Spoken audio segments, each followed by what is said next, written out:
Fala aí, pessoal, beleza? Bom, hoje a gente vai continuar a falar sobre a geopolítica antes da Segunda Guerra, né? Esperando ainda o curso de geopolítica da Segunda Guerra do Global Squad Academy, do professor Watanabe. Se você não viu o primeiro episódio, eu sugiro que vocês vejam depois que acabar esse aqui. Hoje a gente vai ver os outros países que participaram do teatro europeu. Assim como foi com a Alemanha, muito parecido aconteceu com a Itália. Mesmo lutando do lado da Entente na Primeira Guerra, que viriam a seus aliados, né, a Itália não recebeu todos os territórios que foram prometidos a ela, né, e ela se sentiu traída, né, e desrespeitada pelos aliados da Entente. E nem recebeu as recompensas da vitória muito também. Então, a Itália se sentiu muito prejudicada, né, depois da Primeira Guerra. Depois de tanto sacrifício do país como um todo, o sentimento era de que eles tinham ganhado muito pouco. O país estava totalmente desgastado, a população toda é bem empobrecida, a economia em crise. Assim como aconteceu com a Alemanha, isso abriu espaço, né, para que grupos mais extremistas, né, que possibilitaria talvez o ressurgimento, né, o fortalecimento dos países, conseguiram subir ao poder. No caso da Itália, foram os fascistas sob liderança do Benito Mussolini. O mesmo conceito utilizado pelos alemães, né, do espaço vital, foi utilizado também pelos italianos, né, que idealizavam o Império Romano. Como o país tinha sido prejudicado, né, ou negligenciado na corrida colonial, eles queriam correr atrás desse prejuízo, somando com a Líbia, a Somália e a Eritreia, que já eram colônias italianas. E por isso eles invadiram a Etiópia, que já era uma questão antiga ali, mas que não vou entrar nos detalhes hoje. Mas não eram só esses territórios que os italianos queriam reaver também. Eles estavam de olho também na Grécia, na Albânia e na Iugoslávia, que já foram posses romanas, né? O expansionismo italiano era basicamente pelos mesmos motivos que o alemão, só que em vez de ser para alimentar o crescimento, era para ajudar o desenvolvimento do país, que seria ali para modernizar, né, o país e, por sua vez, tirar a população da pobreza. Então, vocês entenderam o que eu falei? Apesar de ser a mesma coisa, na prática não era a mesma coisa. Nesse ponto, a economia italiana até que conseguiu bastante progresso em pouco tempo, relativamente, mas ainda não suficiente, né? Não tão perto do que aconteceu com a Alemanha. As forças armadas italianas, inclusive, foram até fortalecidas bastante, mas a economia não permitiu que fosse tanto assim. A economia italiana ainda era um pouco mais frágil do que a alemã, que já era bem mais robusta. Até pelo histórico, né?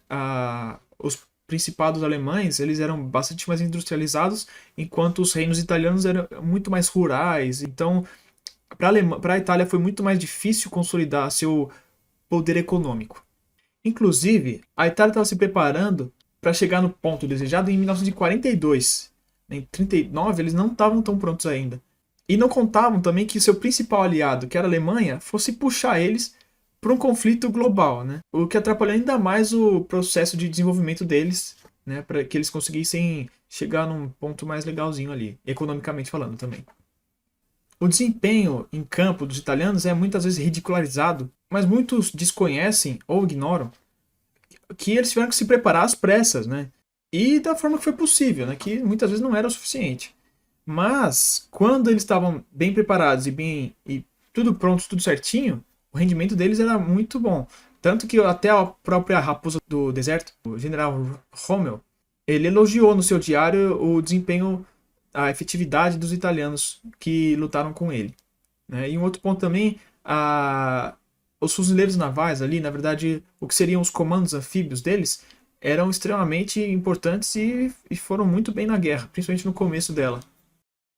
E na parte mais política, não muda quase nada do que foi a alemã, né, de promover o fascismo, principalmente isso junto com a Alemanha também, viu? Eles conseguiam bastante onde já tinham colônias, como por exemplo o Brasil, né, que tinha muito italiano, muito alemão também.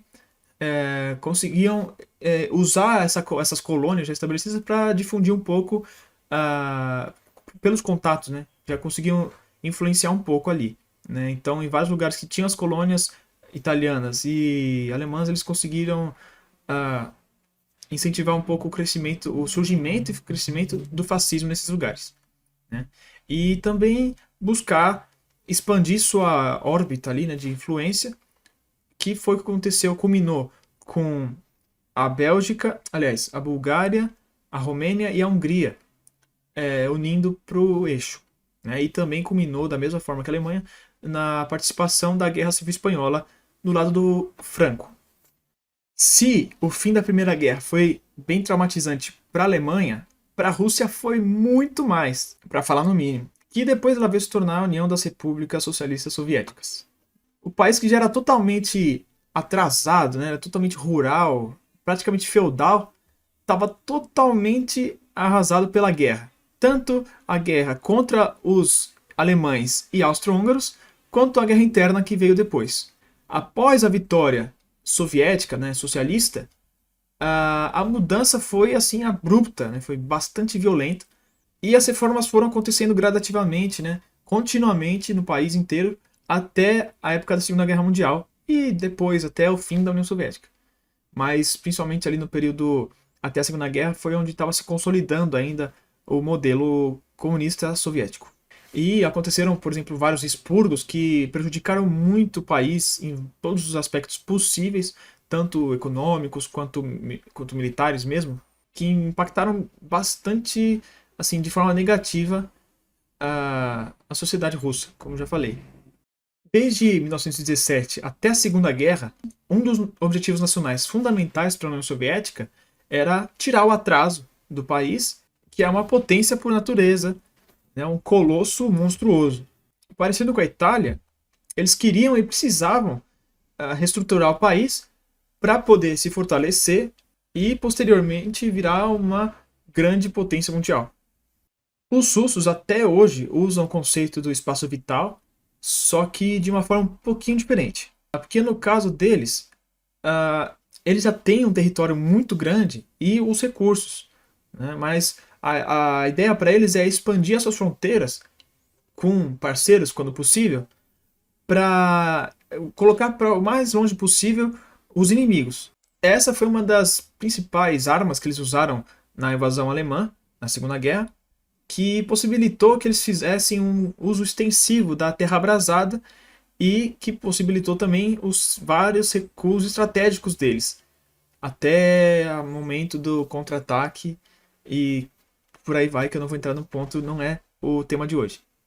Por toda a história russa, as principais ameaças vieram da Europa Central, com poucas exceções, né? Eu posso dar exemplos aqui com a Grande Armée do Napoleão mesmo e a própria Operação Barbarossa da Segunda Guerra, né, que foi a invasão dos alemães.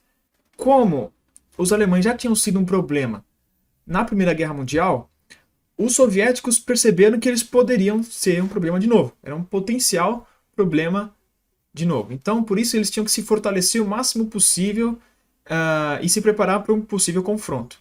Mesmo com a Polônia entre os dois, porque ficou muito nítido para eles que com a política externa expansionista, agressiva do Hitler, era uma questão de tempo. No Oriente, aconteceu uma coisa bem parecida com os japoneses, né, que com todo o avanço japonês ali na China, no resto do Pacífico, mas eles também avançaram ao norte, inclusive até chegou a ter uma pequena guerra ali entre os dois, que os soviéticos conseguiram vencer os japoneses com a Mongólia também, e isso mostrou que os japoneses poderiam ser bastante afetados em confrontos contra os russos, porque eles tinham uma doutrina terrestre bem, assim, os soviéticos eram melhores nesse ponto, né? Principalmente em batalhas com tanques. Então, se assinou um pacto de não agressão ali, um tratado de paz, que limitou o avanço ao norte do Japão. Mas as tensões permaneceram até o fim da guerra. A tarefa realmente não era fácil, né? Principalmente por toda a dificuldade imposta pelo Partido Comunista, principalmente na parte econômica, né? Tanto com as medidas tomadas, quanto pela parte mais política mesmo, né? Como, por exemplo, a planificação da economia. A política interferiu muito no andamento de todas as áreas, assim, né? Praticamente do país. Um exemplo disso é o esforço absurdo que eles tiveram que fazer para ajudar, né, a fomentar o comunismo no mundo, que eles contribuíram de forma bem grande, né? Tanto de forma política quanto material, né? O que dividiu as atenções do Stalin, do governo, né? Ali do Estado Soviético, das questões internas com essas questões externas também, né? Da propagação do comunismo no mundo.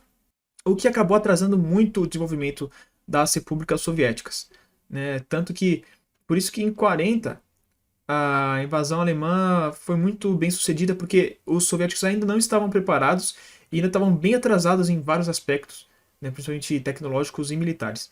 Então foi por conta disso, porque eles tiveram que prestar atenção em muitas coisas ao mesmo tempo sem ter a capacidade total disso.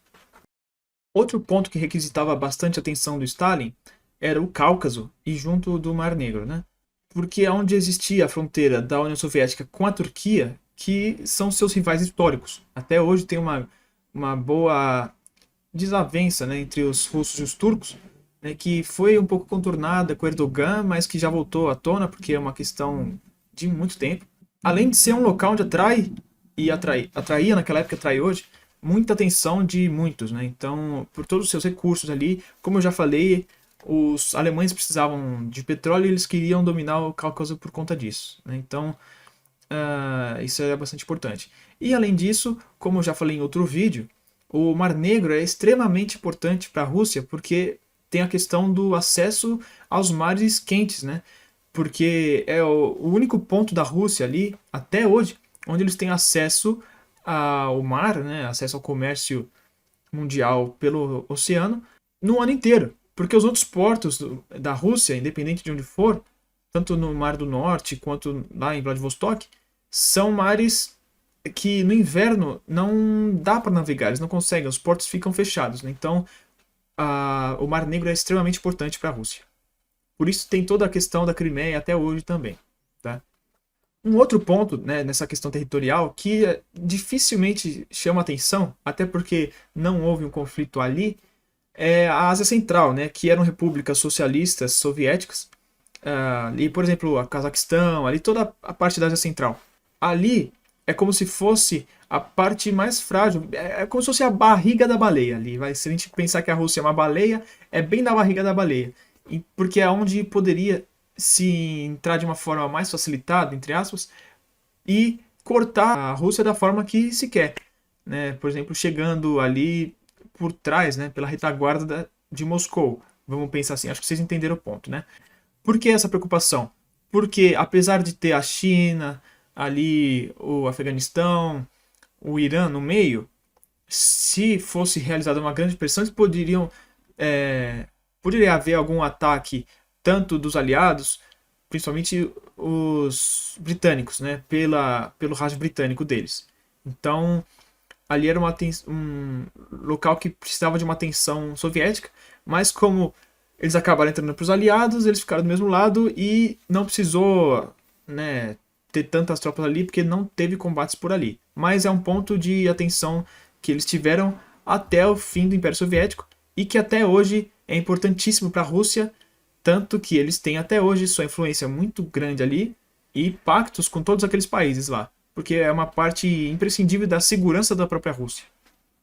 O pan-eslavismo e a identificação de alguns setores das populações balcânicas também chamou muita atenção dos soviéticos, né, nesse sentido, que eles queriam projetar sua influência ali, da mesma forma que o Eixo fez, né, para atrair eles para a sua zona de influência, né, da mesma forma.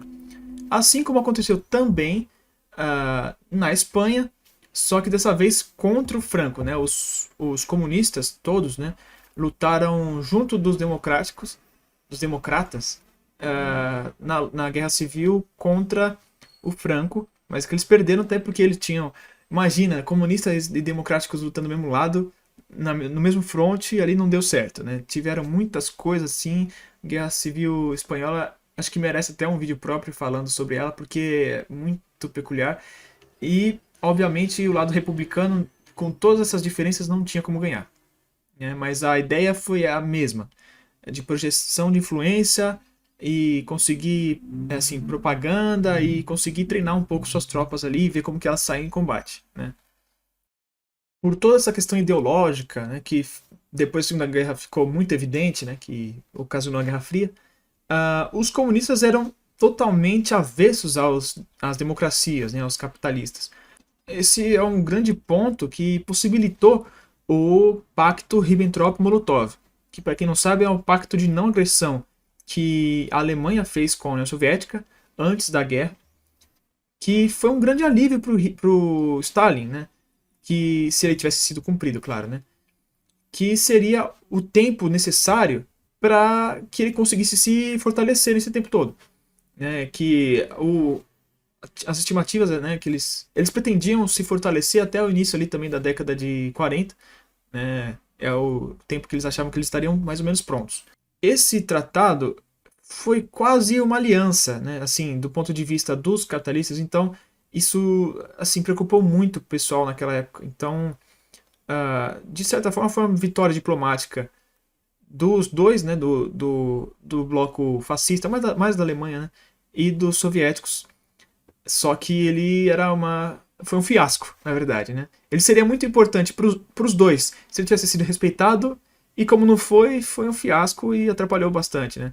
Tanto que para a Alemanha, bom, aí é uma outra discussão também, mas para a Alemanha foi a ruína deles, e para os soviéticos também foi o desespero total, né? Tanto que eles ficaram ali assim no bico do corvo, né? O Stalin chegou a mesmo ameaçar os aliados, né? É só uma curiosidade aqui. Se eles não tivessem aberto a terceira fronte ali na invasão do dia D, né, famosa, o Stalin pediria arrego, ele ia pedir trégua com os alemães. Ele deu essa cartada, né? Pode ser que ele não fizesse isso mesmo, pode ser, mas ele falou isso, ele ameaçou os aliados, falando que ele ia pedir arrego, né? Ele ia terminar a guerra. Então, só para vocês verem que foi bem complicada ali a situação, né? Esse foi o jogo geopolítico da União Soviética, né? Então, expansão da sua ideologia e a proteção, estruturar seu castelo ali, né? Agora a gente vai falar do último grande ator do teatro europeu. Desde o século XIX, os Estados Unidos vinham numa grande ascensão. A gente pode até fazer uma comparação aqui do que a gente vê do fim do século XX para o XXI, a ascensão chinesa, né? Seria um grande player, assim, um outsider, né? Mudando totalmente o paradigma que existia antigamente. E eles estavam se tornando uma potência, assim, inegavelmente.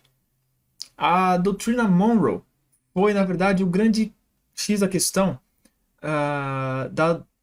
da concepção do Lebensraum.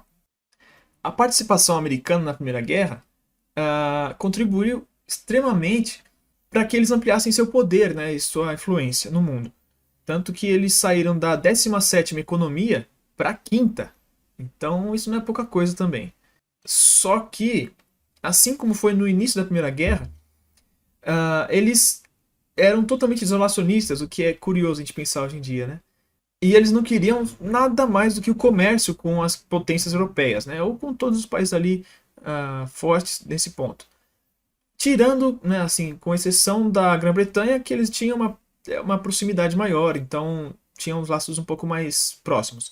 Mas também eles não queriam se envolver em nenhuma guerra ali na Europa. Desde o século XIX mesmo, um dos principais pontos dos americanos, né, era garantir a influência assim, monopolizada da América Latina.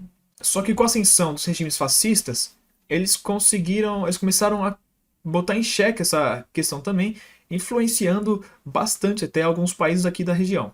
O que desagradou bastante os americanos, né? Porque isso foi totalmente contrário aos interesses deles.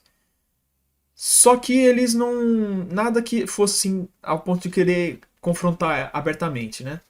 A não ser em questões econômicas. Mas eles só entraram em conflito mesmo, só foram mais para cima depois que esse ponto todo começou a afetar economicamente bastante eles. Mas um pouco mais ainda quando começou a sofrer ataques, né, mais diretos, como por exemplo o afundamento de alguns navios civis e navios de comércio pelos U-boat, principalmente. E isso também foi o que levou vários países aqui da América, né? Então, de uma forma geral, foi isso. Nesse sentido de influência, o principal problema para eles, na verdade, era o crescimento, né, do comunismo e do socialismo, de uma forma geral, dentro da própria sociedade americana, né? Para quem quiser estudar um pouquinho mais a fundo, dá uma olhada no que aconteceu com o Ford, por exemplo.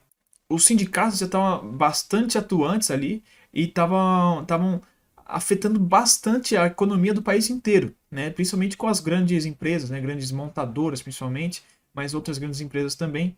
Então foi aí que eles começaram a prestar um pouco mais atenção nisso, da mesma forma que foi com a França e com a Inglaterra, né? Para eles, o eixo, né, o fascismo, era um mal necessário para combater o comunismo.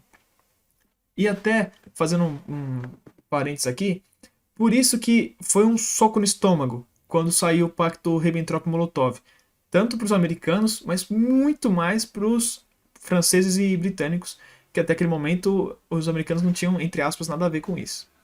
Só que, por todas essas tensões, estava muito claro para todo mundo que, assim, era iminente que acontecesse algum confronto. Eu acho que eles só não tinham essa dimensão que seria tão grande, né?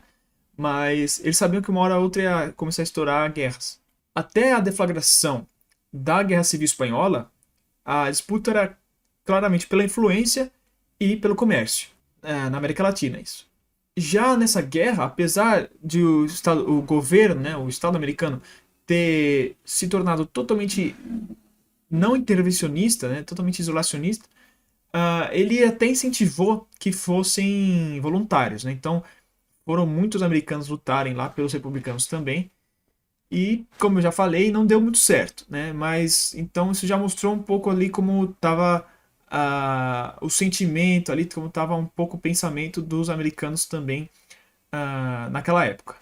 Só que com essa derrota, marcou um pouco a decadência da influência da democracia, né, capitalista, vamos dizer assim, no continente europeu, que viu, né, consequentemente, vários países aderarem tanto ao eixo, né, e depois aos comunistas, né.